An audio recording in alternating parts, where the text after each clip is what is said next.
Audio release అయింది. తన తప్పు తెలుసుకొని అపాలజీ వీడియో కూడా చేసింది. అయినా కూడా అపాలజీ వీడియో నువ్వు అపాలజీ చేసినట్లేదు, సారీ చెప్తున్నట్లేదు, ఏదో డిమాండింగ్‌గా మాట్లాడుతున్నట్టుందని చెప్పి ఎన్ని ట్రోల్స్ అంటే, ఏడుచుతున్న వీడియోకి కూడా మీరు ట్రోల్స్ ఏసి చెప్పారు అలాగా. అపాలజీ చెప్పిన వీడియోకి కూడా మీరు ట్రోల్ ఏసారు. ఇప్పుడు చూడండి తన పరిస్థితి ఎలా ఉందంటే, హాస్పిటలైజ్ అయ్యింది.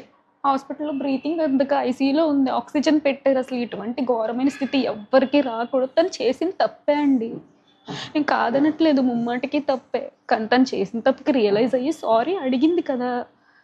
యాక్సెప్ట్ చేయొచ్చు కదా! పెద్ద వీడియో చేసే స్థితిలో లేదు తను ఆ రోజు. అయినా కానీ సారీ అడిగి వీడియో చేసింది.